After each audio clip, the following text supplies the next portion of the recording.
ఇట్లా 6 మెంబర్స్ ఇచ్చాడు. Then odd number date, even number date ఇలా ఇచ్చేసి వీళ్ళకు ఒక వేరియబుల్ ఉండే, అంటే లావెండర్ టీల్ అలాంటి ఒక వేరియబుల్తో ఇచ్చాడు. మరీ హార్డ్గా లేకుండే, ఈజీ ఉండే, డూయబుల్ ఉండే.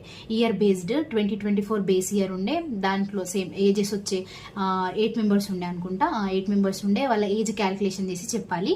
ఇది కూడా ఈజీగానే ఉండే. లీనియర్ అరేంజ్మెంట్లో 8% ఇచ్చిండు, 8 ఇచ్చిండు. మళ్ళీ నార్త్ సౌత్ డెఫినెట్గా చెప్పలేదు, కానీ నార్త్ మెంబర్స్ ఎక్కువ ఉంటారు సౌత్ కన్నా అనేసి ఇలాంటి ఒక కండిషన్ ఇచ్చేసిండు. సో ఇది కూడా ఈజీ ఉండే. మొత్తానికి పజిల్స్ అండ్ సీటింగ్ అరేంజ్మెంట్ ఈజీగానే ఉండే, డూయబుల్ ఉండే. యాక్చువల్లీ రీజనింగ్ మరీ హార్డ్ రాలేదు, ఈజీగా ఉండే రీజనింగ్ సెక్షన్ అనేది. సో నార్త్ ఎక్కువ మంది చూస్తారు, సౌత్ తక్కువ మంది చూస్తారు, అలాంటి వచ్చింది.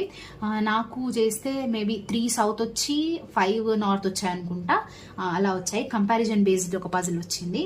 దెన్ వీక్ బేస్డ్ అంటే మండే ట్యూస్డే అలాంటిది ఒకటే చిన్న పజిల్ వచ్చేసి ఒకటే క్వశ్చన్ వచ్చింది, దాన్ని 2, 3 రాలేదు.